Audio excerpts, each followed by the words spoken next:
One year after my daughter-in-law moved into my house, she created what seemed to be a successful charity.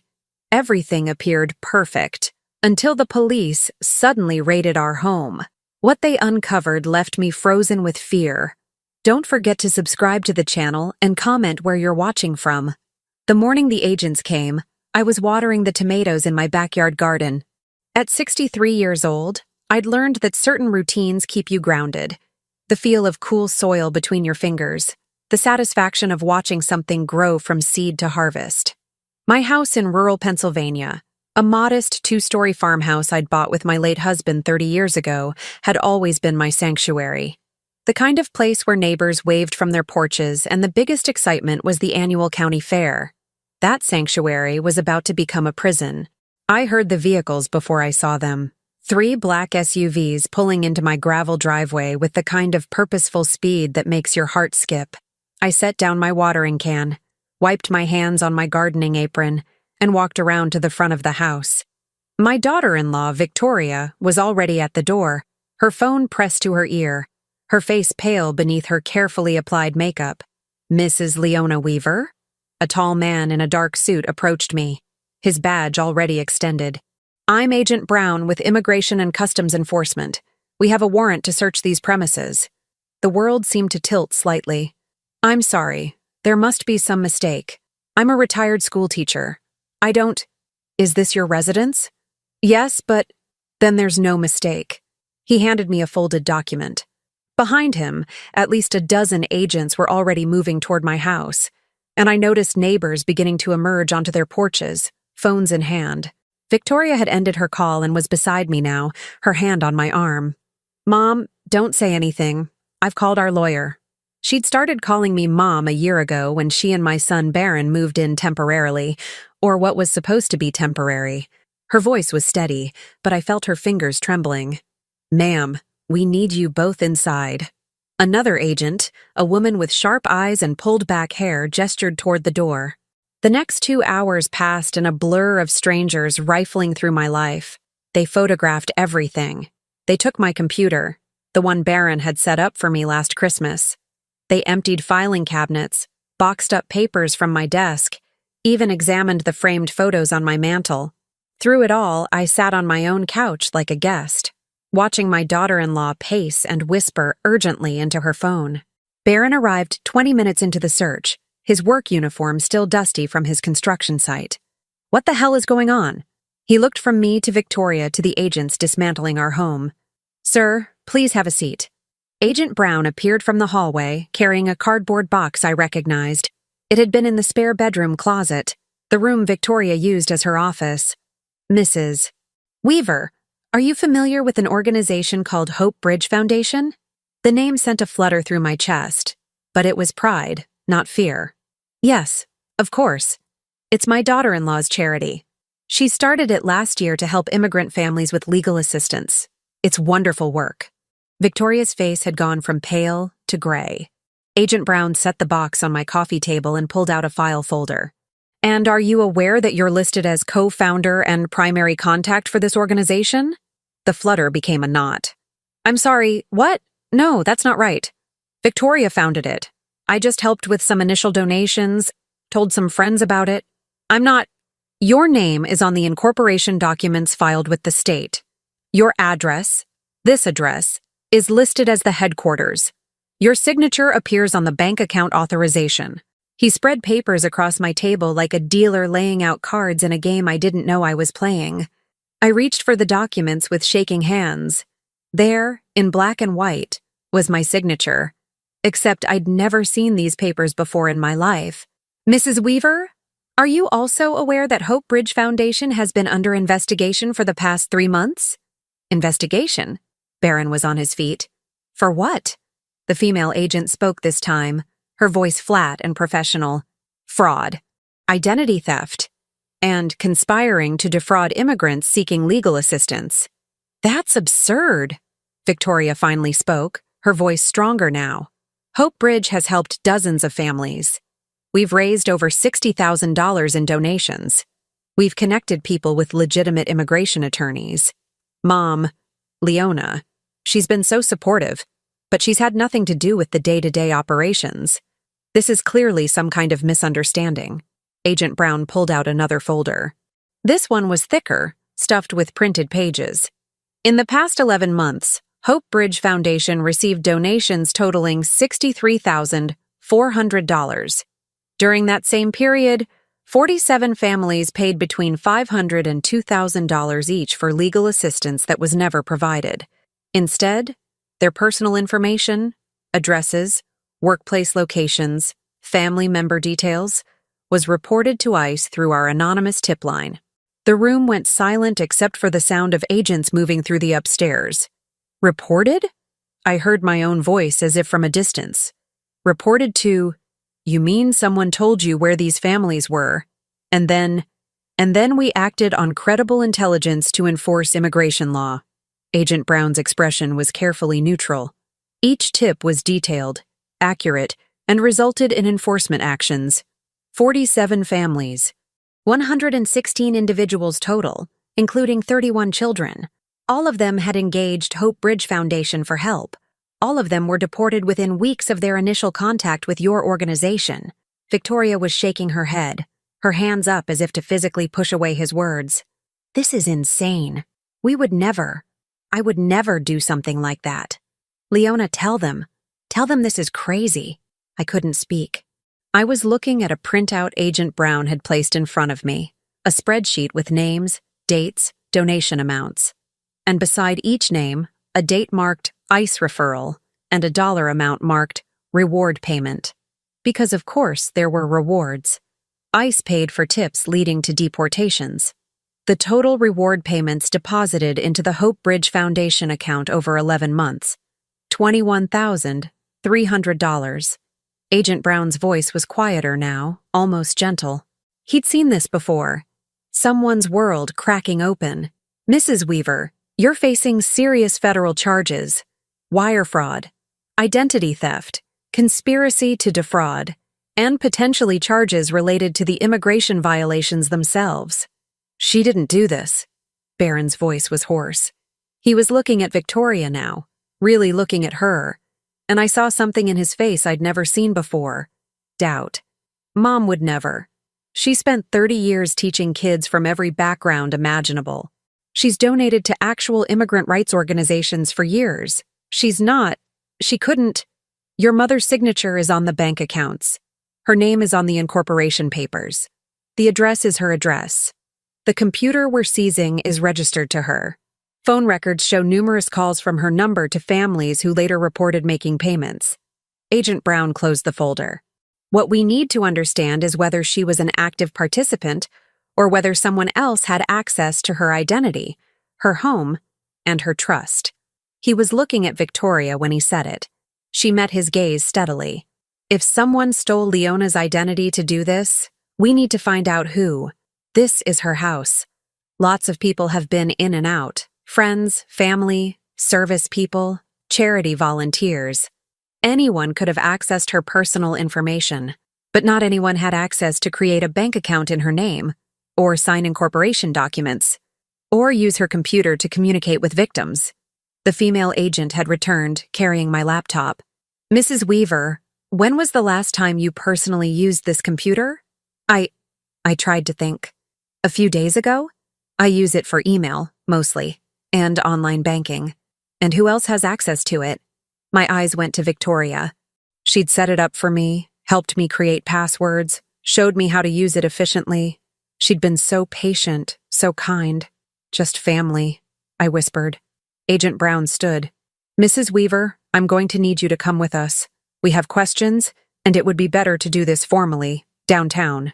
You're not under arrest at this moment, but I'm advising you that you're a subject of an active federal investigation, and anything you say can be used in court. Barron moved to stand beside me. She needs a lawyer. That's her right. Agent Brown's expression softened fractionally. But Mrs. Weaver, I'll tell you this as clearly as I can. Someone ran a sophisticated, cruel scheme from this house. They exploited vulnerable people, destroyed families, and profited from their suffering. If that someone wasn't you need to help us figure out who it was. Because right now, all the evidence points to your involvement. whether willing or unwitting. As they led me toward the door, I looked back at my living room. Victoria was standing by the window, backlit by afternoon sun, her silhouette perfect and still. She was watching me with an expression I couldn't quite read. Was it sympathy? Fear? Or was it something else entirely? In the car on the way to the federal building, watching my neighborhood disappear behind me, I realized what had been nagging at the edge of my consciousness for months. Little things.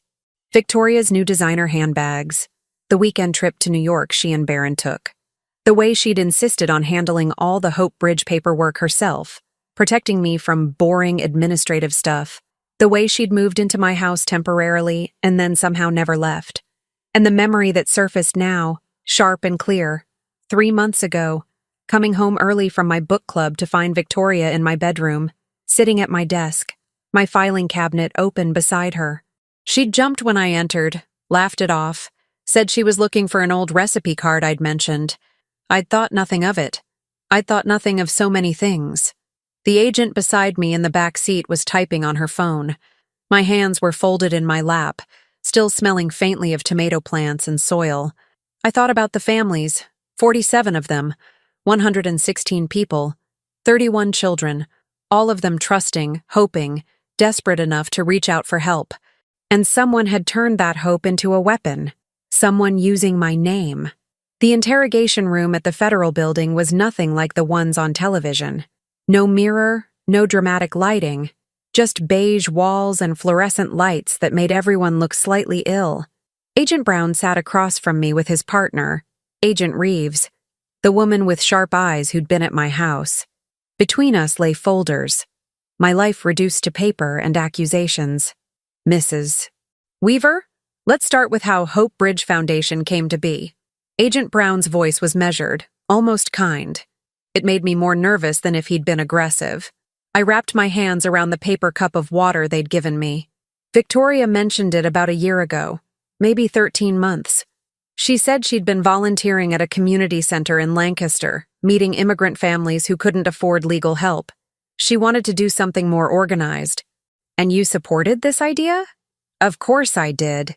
My voice came out defensive. It seemed like a beautiful thing, helping people navigate a complicated system, connecting them with legitimate attorneys. She said she'd been researching how to start a nonprofit. Agent Reeves leaned forward. Did you attend any meetings where Hope Bridge was discussed?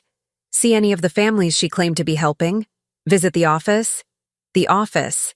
My stomach tightened. There was no separate office. Victoria worked from home, from my home. She said it saved money that could go directly to helping families. So you never met any of the clients? No. Victoria said it was better that way. Confidentiality, you know? Many of them were nervous about their status. She didn't want to overwhelm them with too many people. It had made sense at the time. Now every reasonable explanation felt like a brick in the wall of a trap. Agent Brown opened one of the folders. Mrs.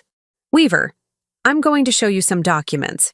I need you to tell me if you remember signing them. He slid papers across the table one by one. Bank signature cards, articles of incorporation, a lease agreement for a P.O. box in Lancaster. Each one bore my signature, my actual signature, not a forgery I could easily identify. My hand, my pen pressure, my characteristic way of crossing my T's. I don't remember these. My voice had dropped to a whisper. But that's my signature. I don't understand how... Is it possible you signed documents without reading them carefully? Perhaps your daughter-in-law presented them as something else? I closed my eyes, trying to remember. Victoria had asked me to sign things occasionally. A birthday card for a neighbor, a form for Barron's insurance. Papers, she said, were for her volunteer work. Had she slipped these in among innocent documents? She might have, I admitted. But I'm not senile. I'm not some confused old woman who signs anything put in front of her. I'm careful. I was a teacher for 30 years. I know how to read. No one's suggesting you're senile, Mrs. Weaver. Agent Reeves's tone was gentler now. But we're trying to understand how your signature ended up on documents creating an organization that destroyed 47 families. The number hit me like a physical blow every time I heard it. 47 families. Children torn from schools, parents detained, lives shattered, and my name on the machinery that destroyed them. I want to help those families, I said suddenly. Whatever it takes. If I can testify against whoever did this, if I can provide compensation somehow. Let's focus on figuring out what happened first. Agent Brown pulled out another folder, this one containing bank statements. Hope Bridge Foundation's primary account shows regular deposits from individual donors. Small amounts mostly, $50, $100, $200, then larger payments from the families themselves. Can you explain the pattern here? He pointed to a series of transactions. Every time a family made a payment, there would be a flurry of small donor deposits in the days before, as if the foundation was legitimate and active. Then, 2 to 3 weeks after the family's payment, a deposit from ICE Rewards. Someone was creating the appearance of a functioning charity, I said slowly, understanding dawning, making it look legitimate before taking money from the families. And those small donor deposits? Many of them came from friends of yours, your book club members, your church, your former teaching colleagues. Agent Reeves turned the statement toward me. See these names? Alice Graham, Patricia Morrison, Tom and Linda Garcia, people I'd known for decades. I asked them to donate, I whispered. Victoria gave me information sheets about Hope Bridge. I shared them with friends. I thought I was helping. Oh God, did I help steal from my own friends? The donations from your friends appear to be legitimate. They gave to what they believed was a real charity because they trusted you. Agent Brown's expression was grave. But that trust was weaponized. Your reputation, your relationships, your good name, all of it was used to make Hope Bridge look credible. A knock at the door interrupted us. A younger agent poked his head in. Brown, the lawyer's here. We didn't call a lawyer, Agent Reeves said. For Mrs. Weaver. Says her son retained him. They led me to a small conference room where a man in an expensive suit stood examining his phone. He looked up as I entered, extending his hand with a practiced smile that didn't reach his eyes. Mrs. Weaver, I'm Robert Hastings. Your son Barron and his wife Victoria retained my services on your behalf. I've been briefed on the situation, and I'm here to ensure your rights are protected. His handshake was firm, professional, utterly impersonal. I didn't ask for a lawyer, I said carefully. I mean, I appreciate it, but nevertheless, as your attorney, I'm advising you to stop answering questions immediately. You're not under arrest, which means you're free to leave. We should discuss this matter privately before you say anything else to federal agents. Something about his tone made my skin prickle. Did Victoria hire you? Your son did. But yes, Victoria made the arrangements. She's quite concerned about you. He pulled out a business card, placed it on the table. The family wants to ensure you have the best representation possible. The family. I looked at the card without touching it. Robert Hastings, partner, Hastings and More Legal Group. And who's paying for this representation? That's been taken care of. What matters now is protecting you from what appears to be a very serious misunderstanding. He sat, gestured for me to do the same. From what I understand, you were manipulated by someone, possibly someone with access to your home and personal information. We need to build a defense that demonstrates you were a victim, not a perpetrator. I was a victim, I said slowly, but I'm also responsible. My signature is on those documents, even if I didn't know what I was signing. My name was used to hurt people. I need to make that right. Hastings's smile tightened. Mrs. Weaver, with all due respect, what you need to do is avoid federal prison. You're facing potentially decades behind bars for wire fraud, identity theft, and conspiracy. The government needs someone to prosecute, and right now, you're the easiest target. But Victoria has no paper trail connecting her to any wrongdoing. Your daughter-in-law was, according to all documentation, simply a volunteer helping you run your foundation. If anyone is going to face charges, the evidence currently points to you. The words hit like ice water. That's not possible. She lived in my house. She used my computer. Can you prove she did any of the communications? Can you prove she made the ICE referrals? Can you prove she signed your name to anything? Hastings leaned back in his chair. Or will it be your word against hers? I thought about Victoria's careful way of doing everything, her insistence on handling paperwork, her constant use of my computer rather than her own laptop, how she'd smile and say she liked my setup better, that her laptop was old and slow. She'd never left a trail. Everything led back to me. What do I do? My voice sounded small, defeated. You stay quiet. You let me handle communications with the federal agents. You do not make any statements. Do not try to investigate on your own. Do not discuss this case with anyone except me. He stood, clearly ready to end the meeting. And Mrs. Weaver, it would be wise to remember that your son loves his wife. Accusations without proof will only alienate the family you have left. After Hastings left to discuss my position with the agents, I sat alone in the conference room. Through the small window in the door, I could see him talking with Agent Brown, both men's faces serious. They shook hands. Some kind of understanding reached. My phone buzzed. They'd returned it to me. A text from Barron. Mom, just do what the lawyer says. We'll get through this. I love you. No text from Victoria. I opened my email on my phone, scanning through recent messages with growing dread. There, buried in my sent folder, were emails I didn't remember writing. Messages to families introducing Hope Bridge services. Promises of legal help. Requests for payment to secure attorney consultations. All from my email address. All in my name. But the writing style wasn't quite mine. The punctuation was too perfect. The phrasing too formal. Anyone who knew me well would spot the difference, but federal agents wouldn't know my voice.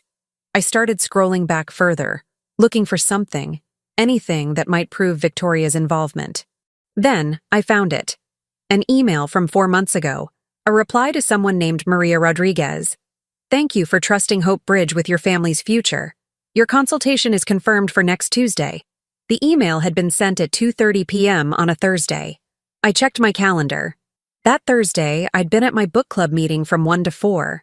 I had witnesses. I couldn't have sent that email. But who would believe me? And how many other alibis could I establish for dozens of emails sent over 11 months? My phone buzzed again. This time, an unknown number. Stop talking to the police. You're making it worse for everyone. Think about Barron. I stared at the message, my hands shaking. Was it a threat? A warning? From whom? Agent Brown appeared at the door. Mrs. Weaver, your attorney has requested that we conclude this interview for today. You're free to go, but please understand, you're not free from this investigation. We'll need to speak with you again, soon. I didn't send those emails. The words burst out of me. Not all of them. I can prove, Mrs. Weaver, as your attorney, I'm instructing you not to. Hastings had appeared behind Brown. On April 14th, at 2:30 p.m., an email was sent from my account. But I was at my book club meeting. I have witnesses. Doesn't that prove someone else had access? Agent Brown's expression shifted slightly. Interest. We'll look into that. But Mrs. Weaver, sophisticated criminals often establish false alibis. And if someone else sent emails from your computer while you were out, that suggests access to your home, your computer, your passwords. Exactly. That's what I'm saying. Which means you gave them that access, willingly or carelessly. His tone wasn't unkind, but it was firm. Either way, you're responsible. They escorted me to the building's entrance. Barron was waiting in the parking lot, his truck running. He jumped out when he saw me, pulling me into a tight hug. Mom, I'm so sorry. This is insane. We'll figure it out. Where's Victoria? I asked, pulling back. Something flickered in his expression. She's at the house. She's pretty shaken up. The agents were hard on her too. Barron, we need to talk. About Victoria.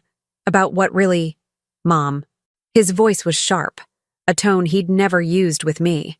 The lawyer said not to discuss the case, and he said... He hesitated.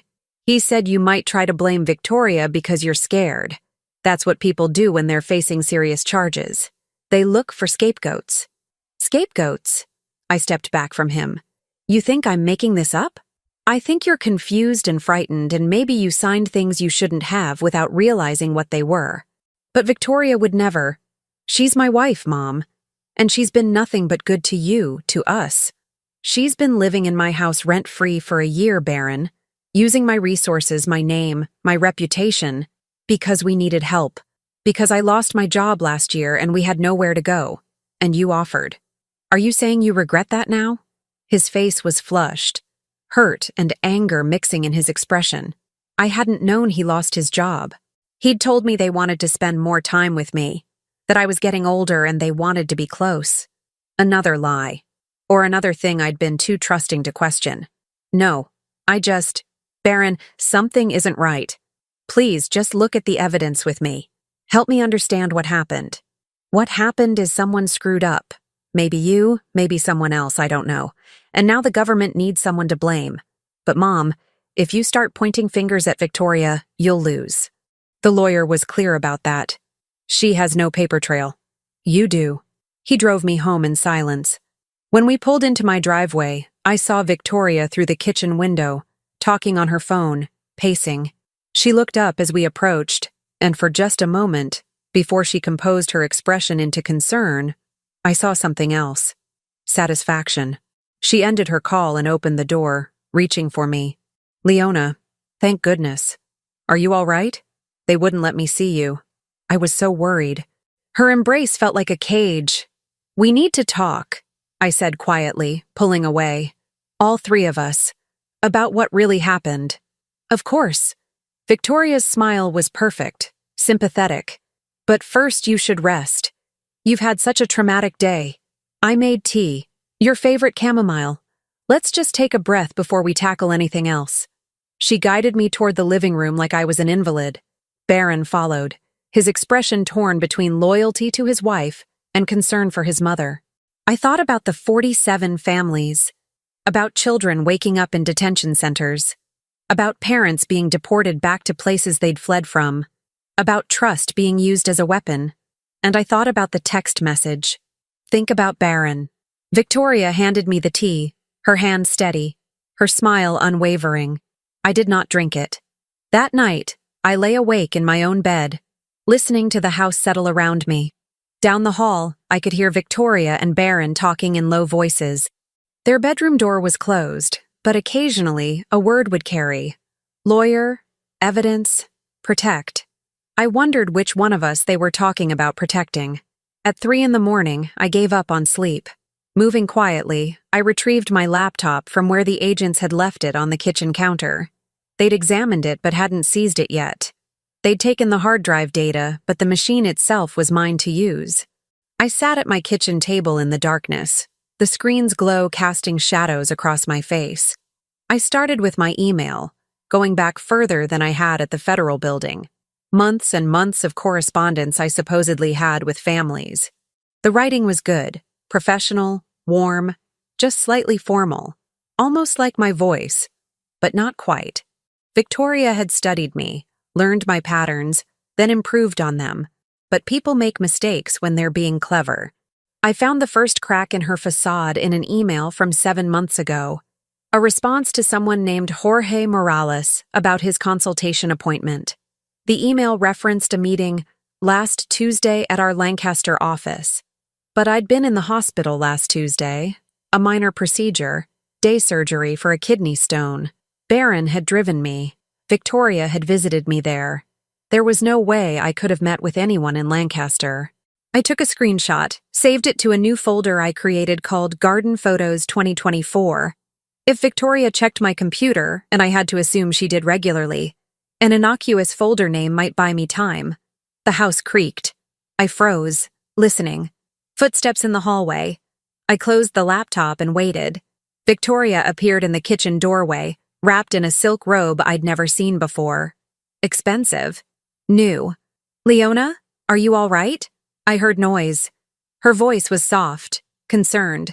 She moved toward me, and I caught the scent of her perfume, something floral and costly.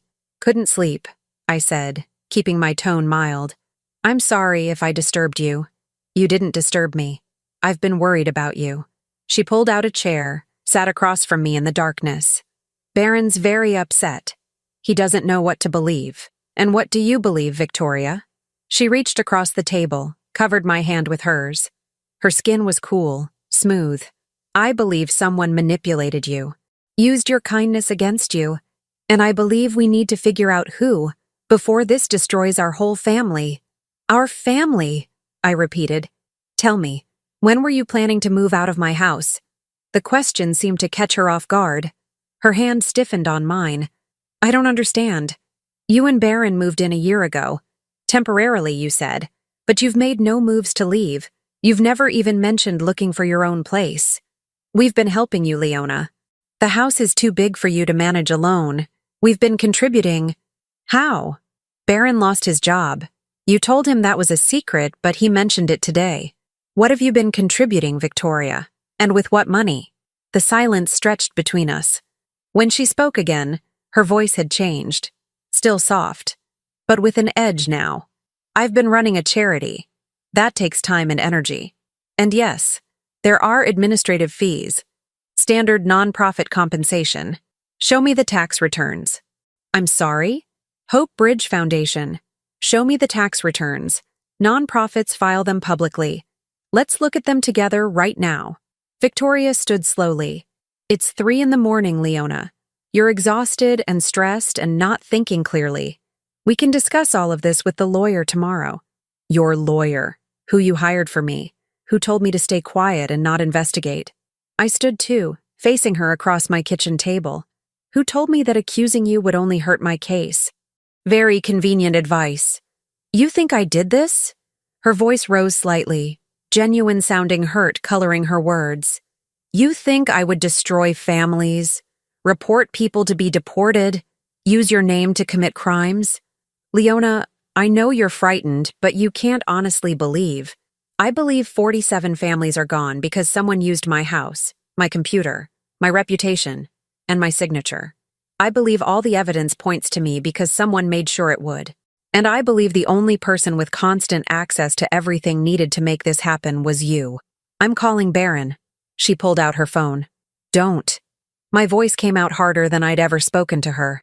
Don't wake my son. Don't play the victim. Don't pretend you're protecting me. Just tell me the truth, Victoria. Why did you do it? For a long moment, she stared at me. Then something shifted in her expression, the mask of concern sliding away, replaced by something colder and infinitely more calculating. You want the truth? She set her phone down on the counter.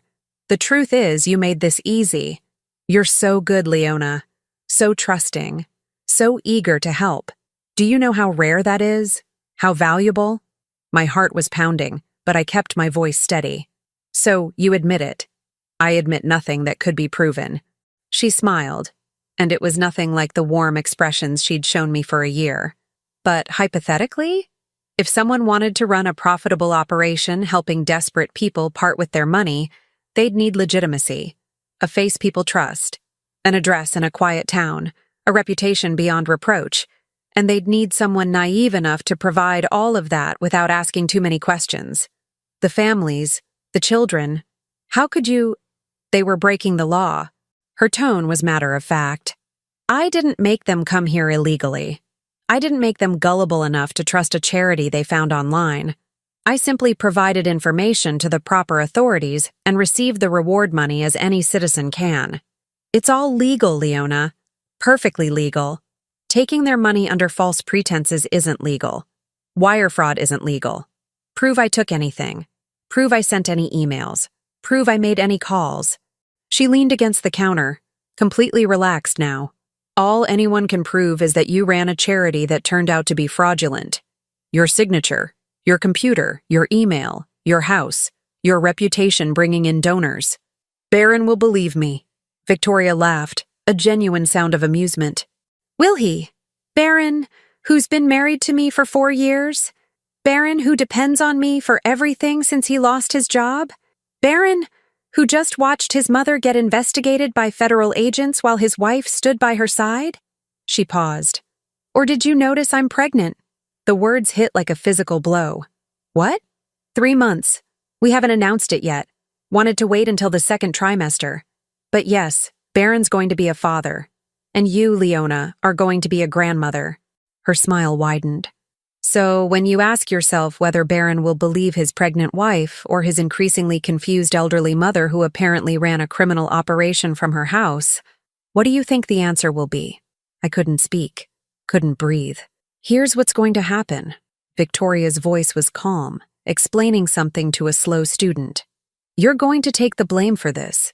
Your lawyer, my lawyer really, will negotiate a plea deal. You'll claim confusion, maybe early dementia. You'll get a reduced sentence, probably home detention given your age and lack of criminal history. A few years of house arrest, some fines you'll pay off by mortgaging this lovely home, and then it will be over. And if I refuse, if I fight this, then you'll go to trial. They'll parade victim after victim through that courtroom, families you destroyed, children you traumatized, and every piece of evidence will point to you. You'll spend what's left of your life in federal prison. She paused.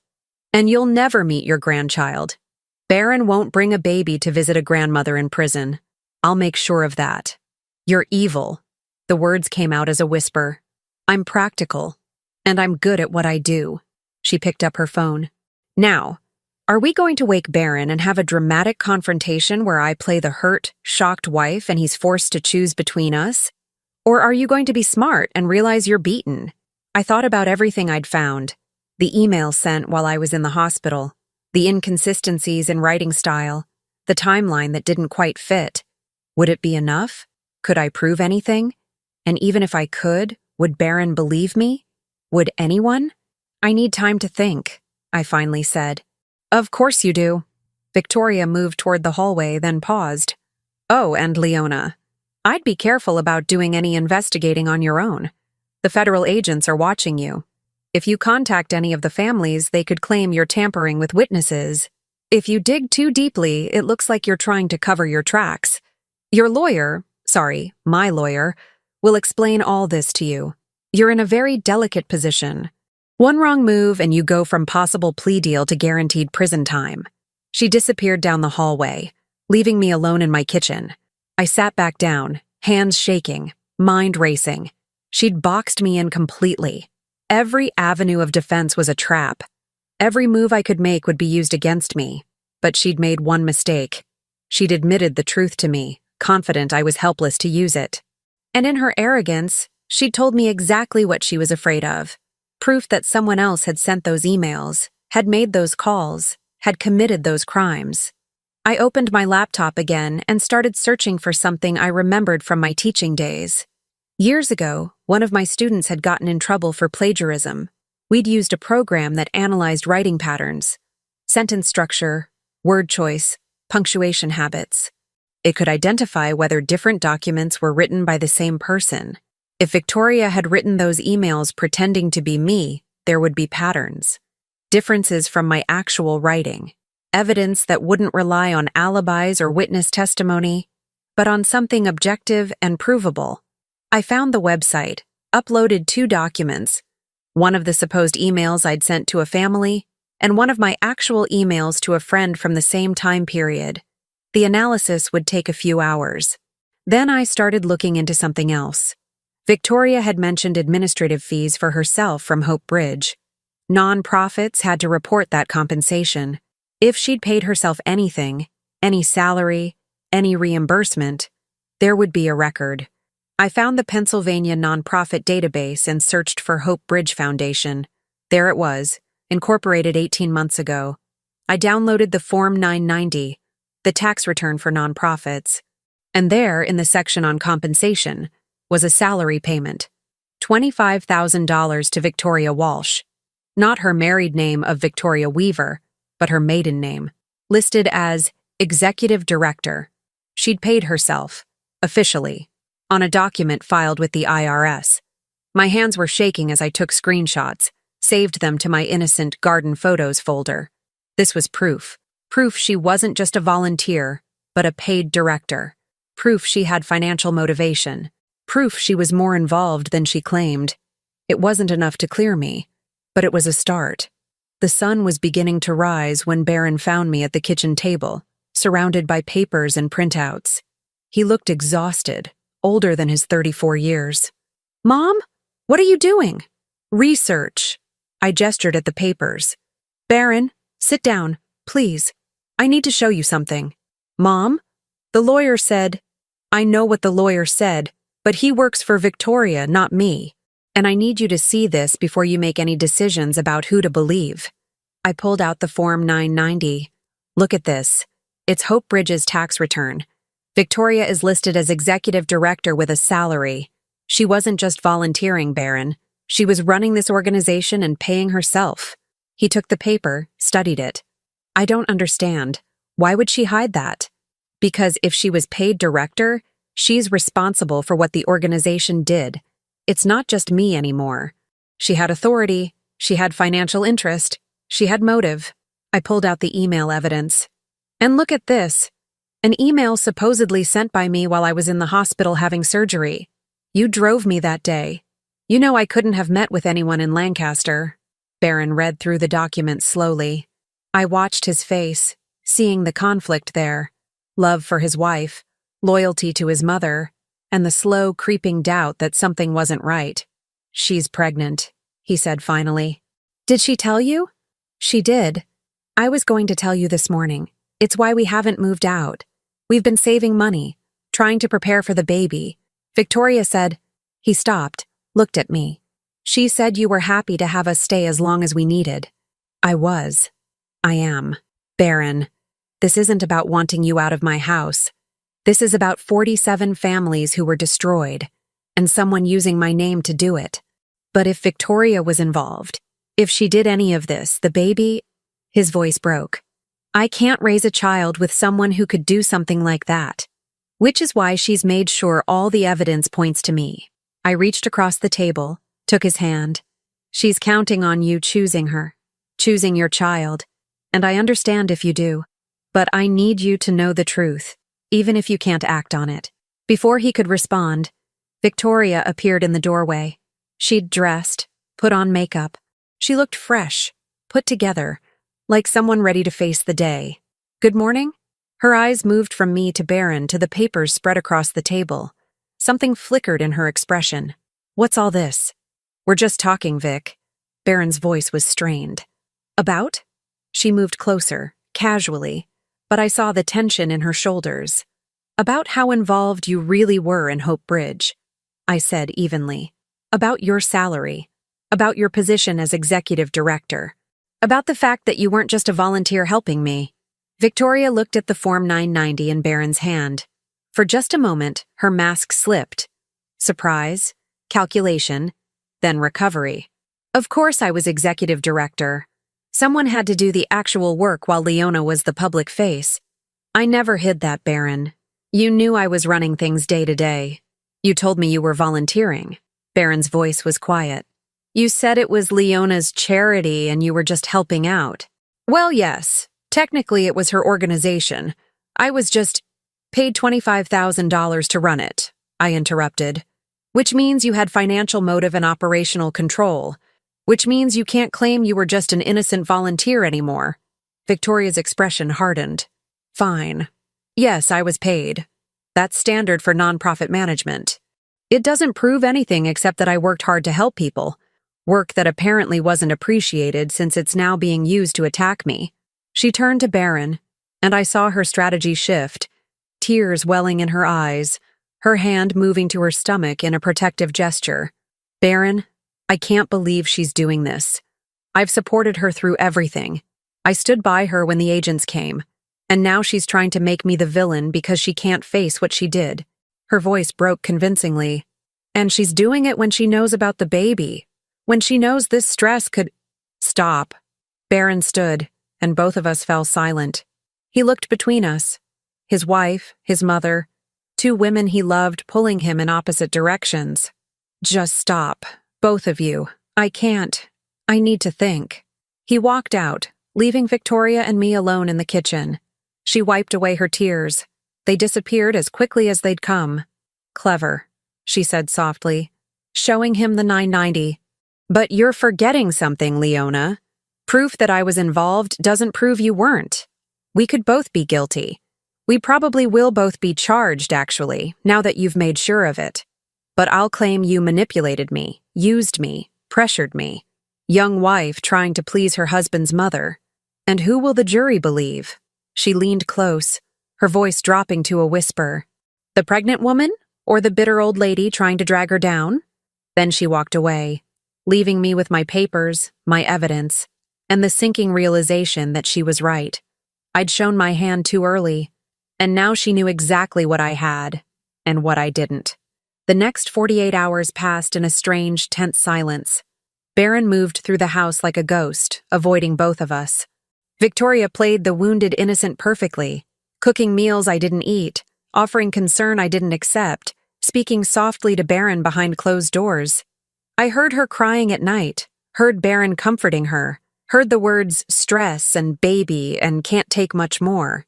She was driving a wedge between us, and she was doing it masterfully. On the third morning, Agent Reeves appeared at my door. Alone this time, which somehow felt more ominous than a team. "Mrs. Weaver, may I come in?" I led her to the kitchen, where Victoria was making coffee. My daughter-in-law's hand went to her stomach in that protective gesture she'd perfected, her face arranging itself into anxious concern. "Agent Reeves, is there news? Are you any closer to finding who did this to Leona?" The agent's expression was unreadable. "Actually, Mrs. Weaver, the younger Mrs. Weaver, I need to speak with you as well. Both of you, preferably together." Victoria poured coffee with steady hands. "Of course, whatever helps." Agent Reeves spread documents across my kitchen table, the same table where I'd confronted Victoria 3 nights ago. "We've been conducting a deeper investigation into Hope Bridge Foundation's operations, and we've found some interesting discrepancies." My heart jumped. Had they found something? Some proof I hadn't? "The tax returns show Victoria Walsh, your maiden name, correct? As paid executive director. But when we spoke with you initially, you claimed to be simply a volunteer helping your mother-in-law. Can you explain that inconsistency?" Victoria didn't miss a beat. "I was trying to protect Leona.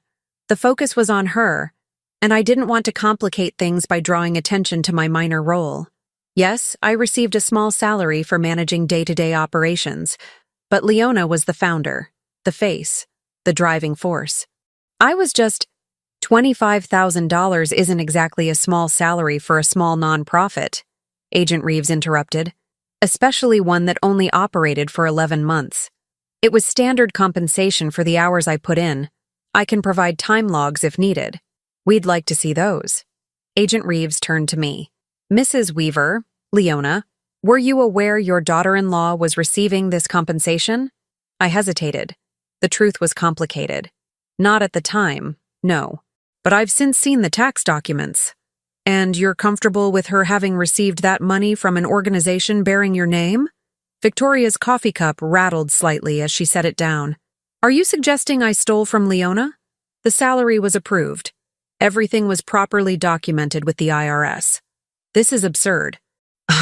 "What's absurd," Agent Reeves said mildly, "is that a woman supposedly running a legitimate charity would fail to mention her official position and compensation when federal agents came to investigate fraud. It suggests you had something to hide." I was scared. My mother-in-law was being investigated. My husband was falling apart. I'm pregnant and terrified. I wasn't thinking clearly about every detail of nonprofit administration. Convenient. Agent Reeves pulled out another document. "We've also analyzed the email correspondence sent from Leona's account. The forensic linguistics team found something interesting. About 40% of the emails match Leona's known writing patterns. The other 60% show significant deviations in syntax, word choice, and punctuation." My breath caught. The writing analysis program I'd used, the professionals had found the same thing. "What does that mean?" Victoria's voice was carefully controlled. "It means someone else was writing emails from Leona's account. Someone who was trying to sound like her, but couldn't quite match her natural voice." Agent Reeves looked at Victoria. "Someone who had access to her computer, her passwords, and her email. That could be anyone. The house isn't exactly secure. Friends visit, neighbors stop by. But most of those emails were sent during business hours, when Leona can prove she was elsewhere, at her book club, at doctor's appointments, at the grocery store. We've been checking her alibis, Mrs. Weaver, and they're holding up." Victoria stood abruptly. "I need to use the restroom. Morning sickness." She left the kitchen, and Agent Reeves leaned forward. "Mrs. Weaver, Leona, I need to ask you something directly. Do you believe your daughter-in-law committed these crimes? Yes. The word came out firm, certain. But I can't prove it. She's too smart. She made sure everything leads back to me. Not everything. Agent Reeves pulled out her phone, showed me a screenshot. This is a call log from the Hope Bridge Foundation phone line, which was your home phone number. See these calls? They're to ICE tip lines, dozens of them over 11 months, each one shortly after a family made a payment. I didn't make those calls. We know. We pulled the actual recordings from ICE's system. The voice is female, younger than you, and matches Victoria's vocal patterns. She used a burner phone for some, but apparently got careless toward the end and used the house phone. Hope flared in my chest. That's proof. That's actual evidence she made the calls. It's evidence someone using your house phone made calls to ICE. Victoria claims she lives here, has access to the house phone, and might have used it occasionally for legitimate reasons. She could claim she was calling to report suspicious activity she'd noticed, that she didn't know these people were Hope Bridge clients, that it was all coincidental. That's ridiculous. No one would believe. A jury might. Especially when her lawyer paints her as a concerned citizen reporting what she thought was illegal activity, separate from the charity work. Especially when she's pregnant and sympathetic, and you're the one whose name is on all the documents. Agent Reeves's expression was sympathetic but honest. I believe you, Mrs. Weaver. I think Victoria orchestrated this entire scheme and set you up to take the fall. But belief isn't proof. We need more. Victoria returned, looking pale but composed. I'm sorry. The pregnancy has been difficult. Agent Reeves stood. Mrs. Weaver, I'm going to need you to come to our office tomorrow for a formal interview. Bring your lawyer. Am I under arrest? Not yet. But you should probably prepare for that possibility. She turned to me. You too, Leona. We're likely to be filing charges within the week, against one or both of you. After she left, Victoria and I sat in silence. She was the first to speak. Well, that was enlightening. She wasn't bothering with the Wounded Act anymore. They found the call logs. I was wondering when they would. You admit it then. To you? Sure. What does it matter? She smiled. But I'll never admit it to them. And the story I'll tell makes perfect sense. I saw things that made me suspicious. I reported them to the authorities as any good citizen would. I had no idea Leona's charity clients were the same people. It was all a terrible coincidence. They have recordings of your voice. So? I never identified myself. I never connected the calls to Hope Bridge. I'm just a voice on a tip line, doing my civic duty. She stood, moved to the window. Here's what's going to happen, Leona. They're going to charge us both. But my lawyer is better than yours, because I've actually been paying for legal representation for months, preparing for this moment. Your lawyer is a hack I hired specifically because he's incompetent and will ensure you stay confused and defensive. Barron will find me a real lawyer. With what money? Barron's broke. The only money in this family is what I've made from Hope Bridge, and I'm certainly not funding your defense. She turned to face me. You're going to trial with inadequate representation, overwhelming evidence against you, and no credible alternative theory. And I'm going to walk. What about the families? Don't you feel anything for what you did to them? For the first time, something genuine crossed her face. Not remorse, contempt. Those people came here illegally. They broke the law. They were always going to get caught eventually. I just expedited the process and made some money doing it. If they were stupid enough to trust a stranger with their information, that's natural selection. You're a monster. I'm a realist. And I'm going to be a very comfortable realist once this is over. She moved toward the hallway, then paused. Oh, and Leona? I'd start thinking about which assets you're willing to liquidate for your legal defense. This house is worth at least $400,000. That should cover a few years of lawyer fees before you're forced to take a plea deal. She left me sitting in my kitchen, in the house I'd lived in for 30 years, contemplating losing everything. I waited until I heard her bedroom door close, then pulled out my phone. There had to be something I was missing, some piece of evidence Victoria hadn't accounted for, some mistake she'd made. I started searching online for the families, the 47 families who'd been deported. Maybe one of them had documented their experience. Maybe someone had taken photos, kept records, noticed something about Victoria. The first family I found had a GoFundMe page, posted by relatives still in the U.S. The Morales family, Jorge, Maria, and their 3 children, deported to El Salvador 4 months ago. The page showed photos of the children, smiling kids in school uniforms. The description detailed their story. They'd come to Hope Bridge for help, met with a kind older woman and her daughter-in-law, paid $1,500 for legal assistance, and were picked up by ICE 3 weeks later. A kind older woman. Victoria had told them I was involved. She'd made me part of the meetings, even if only in description. If any of those families testified, they'd say I was there. I was present. I knew what was happening. But I'd never met any of them. Never seen their faces until now. Victoria must have claimed to be me, or implied I was endorsing everything. I kept searching and found a Spanish-language news article about the deportations. A reporter had investigated the pattern. 47 families, all connected to the same charity. The article mentioned that authorities were investigating, that the charity's founder was under scrutiny. And then I saw it. Buried in the article. A detail Victoria hadn't told me. 2 of the families had reported their interactions with Hope Bridge before they were deported. They'd gone to a local immigration lawyer, suspicious about the organization, seeking a second opinion. The lawyer had warned them it might be a scam and had reported Hope Bridge to the Pennsylvania Attorney General's office. 4 months ago. The Attorney General's office had opened an investigation 4 months ago, and somehow it had run parallel to the ICE investigation without anyone telling me, which meant there were 2 sets of agents, 2 bodies of evidence, 2 potential cases being built. And Victoria had known. She must have known. That's why she'd started setting me up more carefully in those final months. Why the evidence against me had become more elaborate, more thorough. My phone buzzed. A number I didn't recognize, but a local area code. I answered. Mrs. Weaver? My name is Ethel Torres. I'm an attorney with the Pennsylvania Attorney General's office.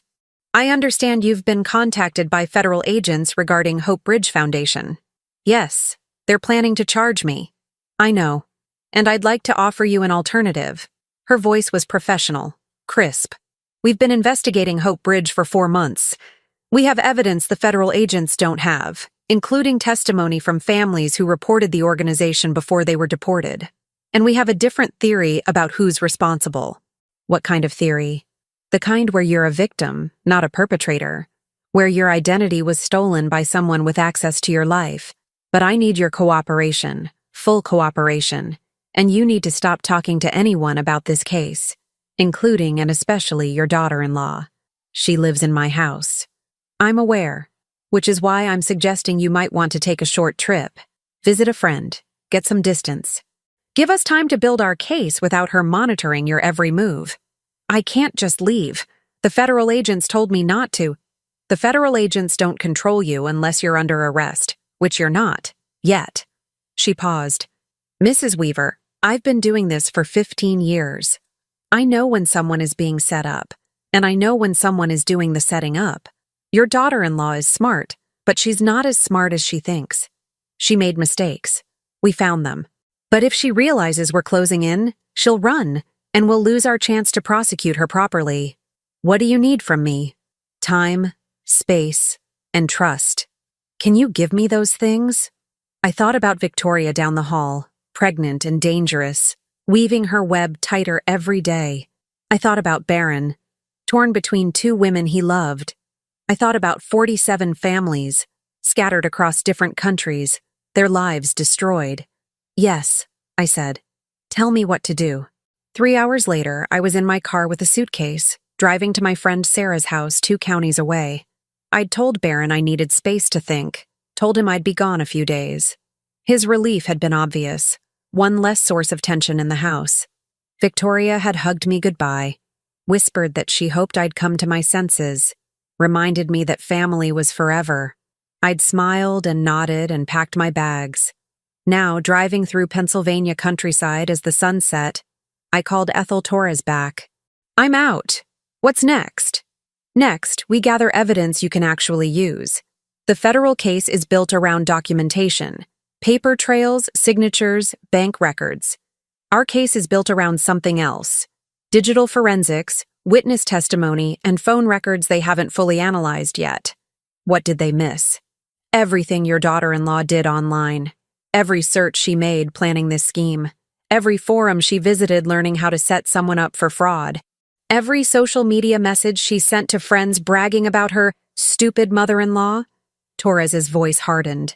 She kept a digital diary, Mrs. Weaver. On a private blog she thought was anonymous. We found it. What does it say? Everything. The whole plan. Documented in real time. How she chose you. How she manipulated your son into marriage. How she moved into your house specifically to gain access to your identity. How she researched the best way to exploit immigrants and avoid detection. She wrote it all down like she was proud of herself. That's evidence. That's proof. It will be, once we verify it's really her writing it. Which is why we need you to help us establish her digital patterns, her voice, her style. We need to prove that blog is hers beyond reasonable doubt. How long will that take? Weeks. Maybe a couple of months. Which is why you need to stay away. Let her think she's won. Let her get comfortable. Comfortable people make mistakes. I pulled into Sarah's driveway as the last light faded from the sky. My friend was at the door before I even got out of the car, her face full of concern and questions. I'll explain everything, I told her. But first, I need to tell you that the next few weeks are going to be strange. I need a place to stay, and I need to not tell anyone, especially my family, exactly where I am or what I'm doing.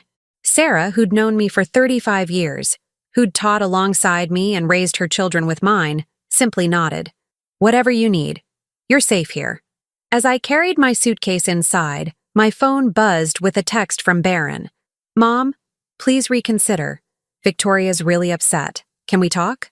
And another text from an unknown number. Leaving won't save you. The evidence doesn't care where you are. Your lawyer.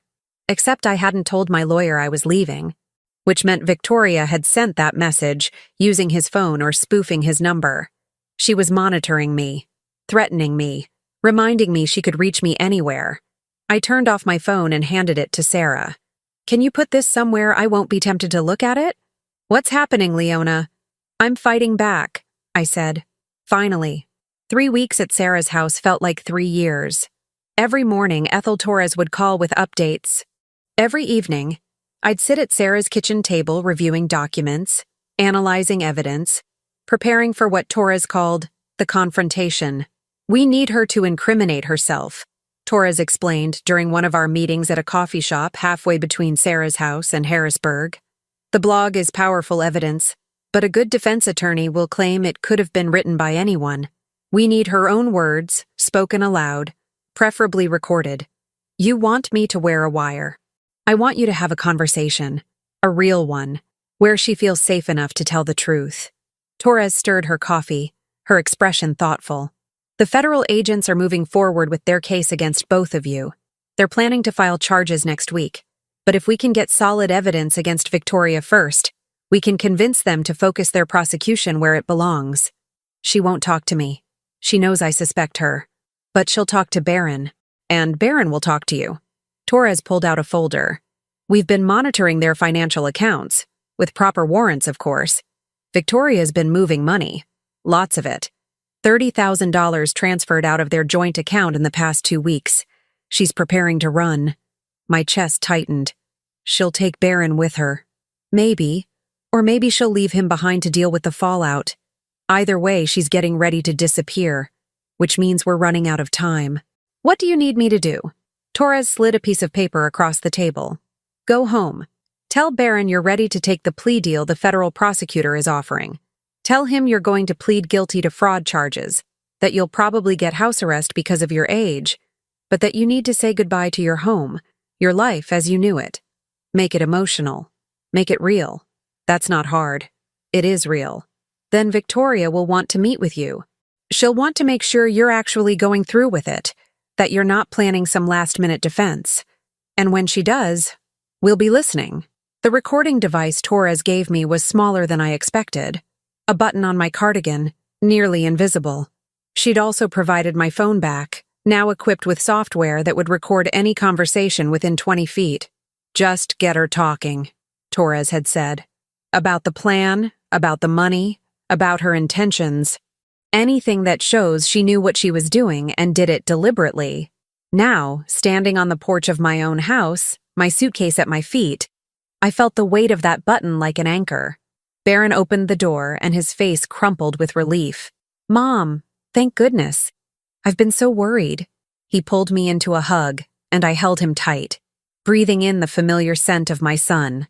Sawdust and coffee and home. I'm sorry I left, I said quietly. I needed to think. I understand. Come in. Are you okay? I followed him inside. The house looked the same, but felt different. Colder somehow. Victoria was in the kitchen, her pregnancy more visible now, her hand resting on her rounded stomach. Leona. Her smile was cautious, measured. Welcome home. Thank you. I set my suitcase down. Is it still home? Or should I start thinking of it as the place I used to live? Barron's face fell. Mom, don't talk like that. The federal prosecutor called yesterday. They're offering a plea deal. 5 years house arrest, forfeiture of assets, restitution to the victims. If I take it, I avoid prison. If I don't, I'm looking at 15 to 20 years behind bars. The words came out steady, practiced. Torres had helped me rehearse them. I've decided to take the deal. No. Barron's voice was firm. You can't. You didn't do this. Barron, the evidence says otherwise. And I'm 63 years old. I can't spend years fighting a case I might lose. I need to accept reality. Victoria moved closer, her expression sympathetic. Leona, if that's what you think is best, we support you. Don't we, Barron? I don't support giving up, Barron said, but his voice wavered. I'm not giving up. I'm being practical. I looked at Victoria. I know you've been dealing with a lot of stress because of this. I want to apologize. Whatever my role in this disaster, I never meant for it to affect you and the baby. Something flickered in Victoria's eyes. Surprise, perhaps, or calculation. I appreciate that, she said carefully. And I want you to know, I don't blame you. I think you made mistakes. But I don't think you're a bad person. That's generous of you. I moved to the living room, sat on my couch. I need to start going through things, deciding what to keep, what to sell. The house will have to be mortgaged to pay for restitution. I'll probably lose it eventually. Don't think about that now, Barron said, sitting beside me. Just rest. You look exhausted. I am exhausted. I let my voice break slightly. I'm tired of fighting, tired of being angry, tired of trying to figure out what happened and how it all went so wrong. Victoria sat across from us, her posture relaxed now. Sometimes, accepting what we can't change is the strongest thing we can do. Is that what you did? Accept things you couldn't change? I'm not sure what you mean. I mean, you built something with Hope Bridge. You worked hard on it. And now it's all destroyed, your reputation questioned. That must be difficult. It is, she said slowly. I put my heart into that organization. I really thought we were helping people. Were you surprised when the agents told us about the deportations? Barron shifted uncomfortably beside me. Mom, maybe we shouldn't. I'm just trying to understand, I said gently. I've been thinking about it for weeks. How did it all go so wrong? How did an organization meant to help people end up destroying them instead? Victoria's eyes narrowed slightly. I think someone infiltrated the organization, used our information for malicious purposes. It's the only explanation that makes sense. Who would do that? I don't know. Maybe someone with access to the office. To your office, I mean. Someone who came to the house. But the evidence suggests the person running the scheme was also running the organization. The call logs, the email patterns, the financial transactions, it all points to someone with intimate knowledge of Hope Bridge's operations. Leona. Victoria's voice had an edge now. What are you doing? Trying to understand. That's all. I met her gaze. Because if I'm going to plead guilty to something, I'd like to know what I actually did, and what I didn't do. You said you were taking the plea deal. I am, but I'd like some clarity first. For my own peace of mind. I paused. You were executive director. You handled the day-to-day operations. You had access to everything. My computer, my email, my signature stamp. You could have done all of this without me ever knowing. Baron stood abruptly. Mom, stop. You can't. I can ask questions, Baron. I think I've earned that right. I kept my eyes on Victoria. The agents found call logs from our home phone to ICE tip lines. They have recordings. The voice on those recordings is yours, Victoria. That's not true. They can match voice patterns. It's science. Your voice, reporting families who'd just paid Hope Bridge for help. 47 families, 116 people, 31 children. Victoria stood, her hand protectively on her stomach. I don't have to listen to this. I've been nothing but supportive, and now you're attacking me again. Baron, I can't take this stress. The baby is fine, I said quietly. Because there is no baby. Is there, Victoria? The room went silent. Baron turned to his wife, his face pale. What is she talking about? She's confused. She's under enormous stress and I called your obstetrician's office, I said. Or rather, the Attorney General's office did with a proper warrant. There's no record of you as a patient. No prenatal visits, no ultrasounds, no pregnancy at all. Victoria's mask cracked. You had no right. I had every right to investigate someone who's been destroying my life. I stood, facing her across my living room. The pregnancy was just another manipulation, another way to secure Baron's loyalty, another layer of protection against suspicion. Baron, Victoria turned to him, tears forming. Don't listen to her. She's trying to turn you against me because she can't face what she did. But Baron was staring at his wife's stomach. You told me we were having a girl. You said we'd felt her kick. You've been taking prenatal vitamins every morning. I am pregnant. She's lying. They're all lying to protect themselves. Prove it, Baron said, his voice hollow. Show me medical records. Let's go to the doctor right now. Prove you're pregnant. Victoria's face went through a series of emotions. Fear, anger, calculation. Then something settled. Something cold and final. Fine. You want the truth? There's no baby. There never was. I told you I was pregnant because you were starting to doubt me, starting to ask too many questions about Hope Bridge. The pregnancy made you stop asking. She looked at me. And it worked. It made you both pliable, easy to control. Victoria, Baron's voice broke. Don't. She held up a hand. Don't act betrayed. You knew what you were marrying. A woman who came from nothing and was willing to do whatever it took to have something. You thought it was attractive when I was ambitious and clever. You just didn't like it when I applied those qualities to your mother. You destroyed families, I said.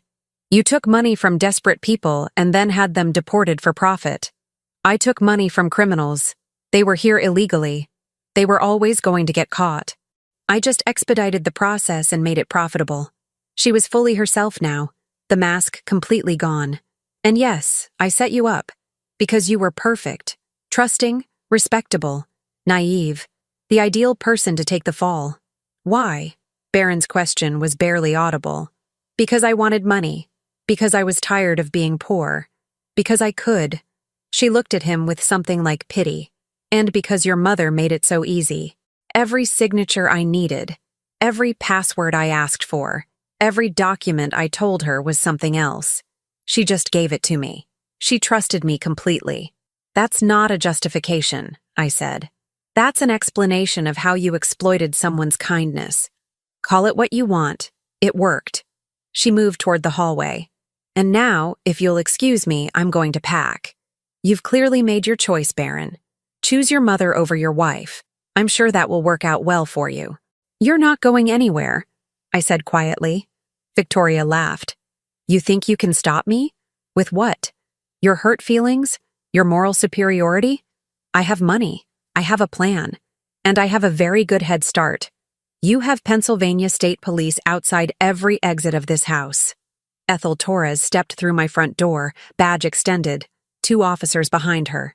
And you have the right to remain silent, though you've already said quite a lot. Victoria Walsh, you're under arrest for wire fraud, identity theft, conspiracy to defraud, and violations of Pennsylvania's immigrant exploitation statutes. Victoria's face went white as the officers moved forward, handcuffs ready. You recorded this. She looked at me, at the button on my cardigan, at the phone on the coffee table. You set me up. I established the truth, I corrected. With your own words, your own admission of guilt. Everything you did to me, you just confessed to doing deliberately, knowingly, and without remorse. As the officers read Victoria her rights and led her toward the door, she stopped, looked back at me one last time. You think you've won? They'll still charge you too. You signed those documents. You provided the infrastructure. You're not innocent, Leona.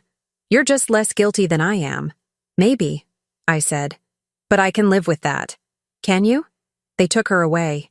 Through the window, I watched them put her in the back of an unmarked car, watched the car disappear down my quiet street. Barron stood in the middle of the living room, looking lost. Mom, I'm so sorry. I should have believed you. I should have... You loved your wife. That's not something to apologize for. I moved to him, took his hands. But Barron, you need to understand something. This isn't over.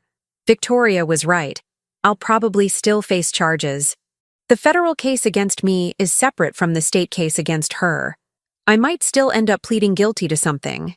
But you didn't do anything wrong. I signed documents without reading them carefully. I gave someone access to my life without protecting myself. I trusted when I should have questioned. I squeezed his hands. Those aren't crimes exactly, but they're not innocence either. Ethel Torres was still in my living room, organizing papers. Mrs. Weaver, we'll need your full cooperation for the prosecution against Victoria. Your testimony will be crucial. You'll have it, whatever you need. And I've been in contact with the federal prosecutors. Given Victoria's confession, which we have on excellent recording, by the way, they're willing to discuss dropping charges against you in exchange for your cooperation. No guarantees, but it's likely you'll walk away from this with no criminal record. The relief that washed over me was so intense I had to sit down. Thank you. Thank you for believing me. Thank you for being smart enough to collect evidence and brave enough to face her. Torres smiled, though I have to say, that fake pregnancy reveal was perfect. How did you know? I didn't. Not for certain. But I've been a woman for 63 years, and I've known pregnant women. Victoria wasn't showing the signs. No morning sickness that lasted past breakfast. No food aversions. No exhaustion. She was wearing the same tight clothes she'd always worn. It was a calculated guess. A guess that paid off. She admitted to everything. The fraud, the setup, the manipulation. Torres gathered her papers. She's going to prison for a long time, Mrs. Weaver. What she did to those families, what she did to you, justice will be served. After Torres left with her team, Barron and I sat together in the quiet house. What happens now? He asked. Now we figure out how to help the families Victoria hurt. Now I testify against her. Now we both learn to trust more carefully and love more wisely. I looked at my son, seeing the pain in his eyes, the betrayal. And now you heal. That takes time, Barron. Don't rush it. I brought her into your life, into your home. This is my fault. No, Victoria's choices are her fault. We can't control other people. We can only control how we respond to them. I stood, moved to the window. The sun was setting, painting the sky in shades of orange and gold. But Barron, there's something I need from you. Anything. Help me contact the families, the ones who were deported. I want to find a way to make restitution, real restitution, not just what the court orders. I want to help them in whatever way I can. Mom, you don't have the money for that. Then I'll find it. I'll mortgage this house, sell whatever I need to sell. Those families lost everything because someone used my name. I need to make that right. Barron was quiet for a long moment. Then he nodded. I'll help. We'll figure it out together. As darkness fell over my Pennsylvania farmhouse, I felt something I hadn't felt in months. Hope. The battle wasn't over. Victoria would fight the charges. The legal process would be long and difficult. The families I'd unknowingly helped destroy would need years to rebuild their lives. But truth had emerged. Justice was beginning. And I was still standing. 6 months later, I stood in a courtroom in Harrisburg, watching Victoria Walsh face sentencing. Her expensive lawyer, the real one, not the incompetent one she'd hired for me, had fought hard. But Victoria's recorded confession had sealed her fate. The jury had deliberated for less than 4 hours, guilty on all counts. The judge, a stern woman in her 50s with kind eyes, read through the charges methodically. Wire fraud, identity theft, conspiracy, immigrant exploitation under Pennsylvania state law. Each guilty verdict came with its own weight, its own consequence. Mrs. Walsh, the judge said, looking directly at Victoria, I've presided over many cases in my career. I've seen desperation drive people to crime. I've seen poverty, addiction, mental illness, factors that, while they don't excuse criminal behavior, help explain it. But your case is different. You weren't desperate. You weren't impoverished. You were simply greedy, and you were willing to destroy vulnerable families to satisfy that greed. Victoria stood perfectly still, her face composed. She'd gained weight in jail. No longer the slim, polished woman who'd lived in my house. Her hair was pulled back simply, her clothes plain, but her eyes still held that calculating quality, that sense that she was always 3 moves ahead. You exploited your mother-in-law's trust and reputation. You stole from immigrants who came to you for help. You reported them for deportation to collect reward money. And you showed no remorse. In fact, your recorded statements demonstrate a disturbing lack of empathy or conscience. The judge consulted her notes. The prosecution has presented testimony from 3 families who managed to return to the United States legally. Their testimony about the trauma you inflicted, the terror their children experienced, the loss of their homes and livelihoods, is heartbreaking. I'd sat through that testimony. Maria Rodriguez, who'd returned on a humanitarian visa, describing how her 8-year-old daughter still had nightmares about being taken from their apartment. Jorge Morales, testifying via video link from El Salvador, explaining how his family had lost everything they'd worked for. A young mother named Carmen Santos, whose husband had been detained separately, and whom she hadn't seen in 7 months. Victoria had watched it all with the same blank expression she wore now. I'm sentencing you to 15 years in federal prison, to be followed by 5 years of supervised release. You will also be required to pay full restitution to all 47 families you defrauded, totaling approximately $160,000 plus damages. The judge's gavel came down with finality. I hope you use your time in prison to develop the conscience you appear to lack. As they led Victoria away, she looked back once. Not at Barron, who sat 2 rows behind me, his face pale and drawn. Not at her own parents, who'd flown in from Ohio and sat in stunned silence. At me. And she smiled. A small, knowing smile that said she still believed she'd been smarter, cleverer, better than all of us. That her only mistake had been getting caught. I didn't smile back. I simply watched her go, watched her disappear through the door that led to the holding cells, to the prison transport, to 15 years of consequence. Ethel Torres found me in the hallway afterward. It's over, Mrs. Weaver. Federal charges against you were formally dropped this morning. You're free. Completely free. Thank you. For everything you did. Thank you for having the courage to fight back. She handed me a folder. These are contact details for some of the families. Several of them have expressed interest in meeting you when you're ready. Some are angry. They associate Hope Bridge with you, even knowing you were a victim too. But others understand what happened and want to thank you for your testimony. I took the folder, held it carefully. I'll reach out to them. All of them, even the angry ones. They deserve that. Barron was waiting by the courthouse steps. He'd lost weight over the past months, looked older than his 34 years. The divorce papers had been filed the day after Victoria's arrest. He'd moved back into my house temporarily, sleeping in his old childhood bedroom, trying to piece together who he was without the woman he'd thought he'd married. You okay, Mom? I'm better than okay. I took his arm as we walked to the parking lot. I'm vindicated. I'm free. And I'm starting to think about what comes next. What does come next? I'd been thinking about that question for months.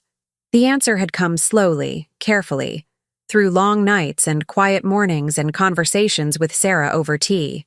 I'm going to sell the house, I said. Baron stopped walking. What? Mom, that's your home. You've lived there for 30 years. And it's full of memories, good ones and bad ones. But it's also too big for me, too expensive to maintain, and too associated with everything that happened. I squeezed his arm. I've already found a nice condo in town. 2 bedrooms so you can visit. A small garden plot. Affordable, manageable, mine. But the restitution, I thought the court only ordered Victoria to pay. It did. But Victoria has no money. She spent it all on lawyers and moving it to offshore accounts the investigators couldn't touch. Those families won't see a penny from her for years, if ever. I'd made peace with my decision weeks ago. So I'm selling the house and using the proceeds to make direct restitution payments. Not to everyone, I don't have that much, but to as many as I can help. Starting with the families who testified. Mom, you don't have to do that. Legally, you're not responsible. Legally, no. Morally, yes. We reached the car. My name was used to hurt people, Baron. My reputation, my signature, my home. I can't undo that harm, but I can try to address it. And I can't do that while living in the house where it all happened. He was quiet for a long moment. You're remarkable, you know that? I'm just doing what's right. No, you're doing what's extraordinary. Most people in your position would take their vindication and move on. You're choosing to sacrifice your home to help strangers. They're not strangers. They're people whose lives intersected with mine in the worst possible way. I owe them what I can give. The drive home, I still thought of it as home, though not for much longer, was peaceful. Spring was arriving in Pennsylvania, bringing green to the fields and warmth to the air. I'd always loved this drive, this landscape. I'd love it from somewhere else now. Baron helped me start packing that evening. We worked in comfortable silence, wrapping dishes, boxing books, sorting through 30 years of accumulated life. I found something, Baron said from the spare bedroom, the room that had been Victoria's office. He emerged holding a small notebook, leather-bound and expensive-looking. It was hidden in the back of the closet. I opened it carefully. Victoria's handwriting filled the pages. Notes, calculations, plans. This wasn't the digital diary the AG's office had found. This was something else, something physical she'd kept as backup. The entries started 2 years ago, before she'd even married Baron. Target identified, Leona Weaver, 61, retired teacher, widow, well-respected in community. Son Baron, 32, construction worker, financially unstable. Initial approach through community center volunteer work. Establish connection, then relationship with son. My hands trembled as I read further. Leona is perfect, trusting, generous, eager to help. She's already mentioned her work with immigrant students. Can use this.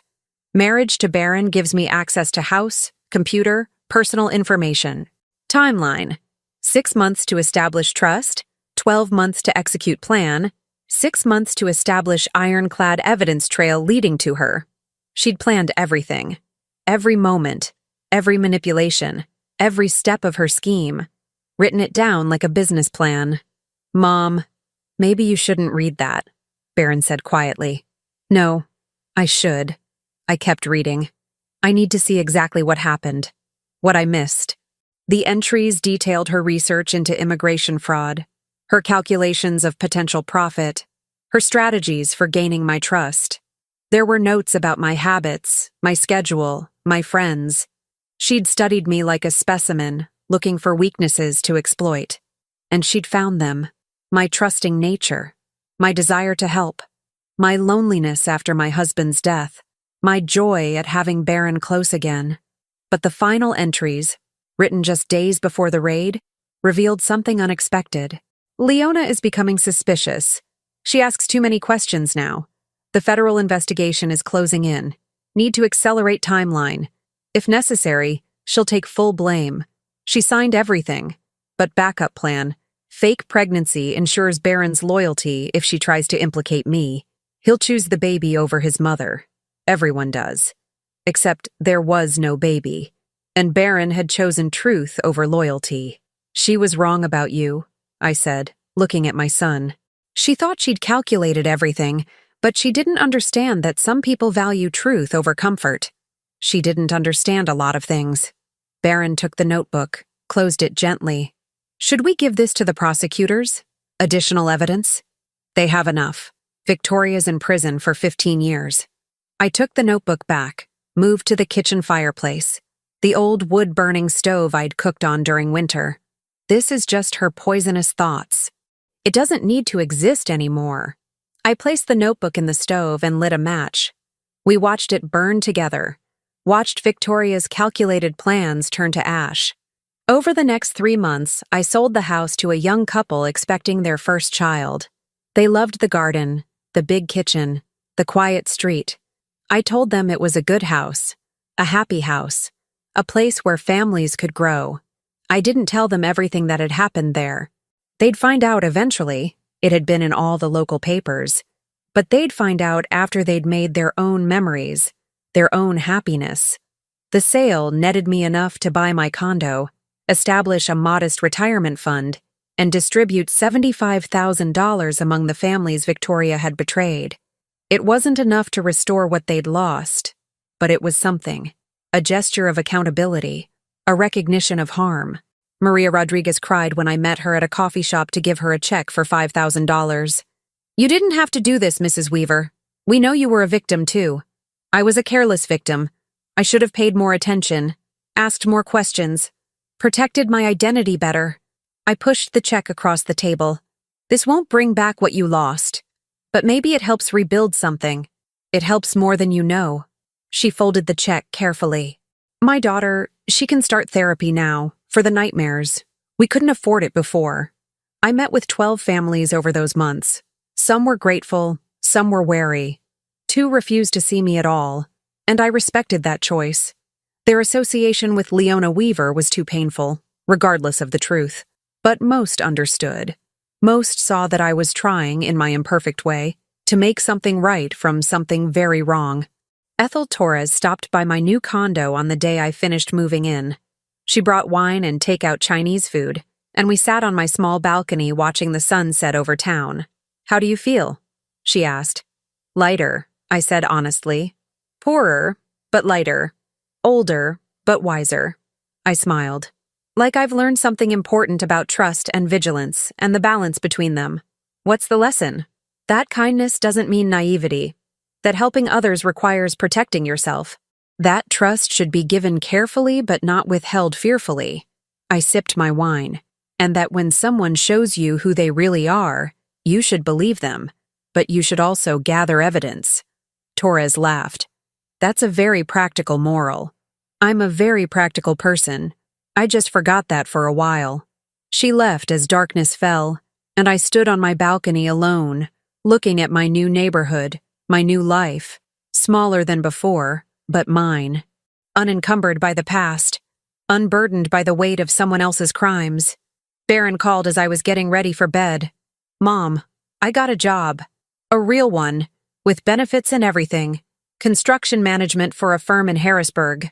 That's wonderful, sweetheart. And I've been talking to a therapist about Victoria, about trust, about how I missed all the signs. He paused. She says I was a victim, too, of Victoria's manipulation, that I shouldn't blame myself for loving someone who turned out to be different than I thought. Your therapist is right. But you knew.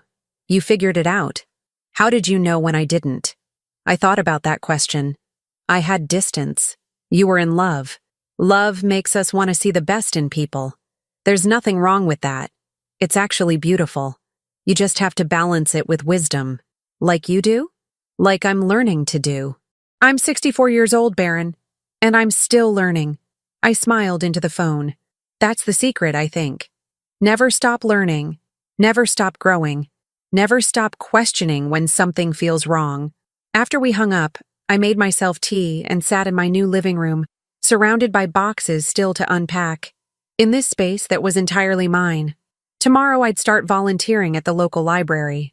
Next month, I'd begin teaching ESL classes at the community center, helping immigrants, but this time with proper oversight, proper structure, proper protection for everyone involved. I'd join a new book club, make new friends, build a new life. But tonight, I simply sat in the quiet, drinking tea, feeling the profound relief of truth acknowledged and justice served. Victoria had been right about one thing. I was trusting. I was kind. I did want to help people. But she'd been wrong about what that meant. She'd mistaken kindness for weakness, generosity for foolishness, trust for naivety. She'd forgotten that the same qualities that made me vulnerable also made me resilient. That the same openness that let her in also let me learn, adapt, and fight back. That 63 years of life had taught me something she'd never understand. Real strength isn't about manipulation or control. It's about integrity. About doing what's right even when it's costly. About standing up even when you're afraid. I set my empty teacup on the side table and looked around my new home. Small, manageable, safe. Outside my window, the street was quiet, the neighbors friendly, the world full of possibility. Tomorrow would bring new challenges. There would be more legal paperwork to sign, more families to contact, more healing to do, my own and others. But tonight, I was free, and that was enough. Now tell me, what would you have done if you were in my place? Let me know in the comments. Thank you for watching, and don't forget to check out the video on your screen right now. I'm sure it will surprise you.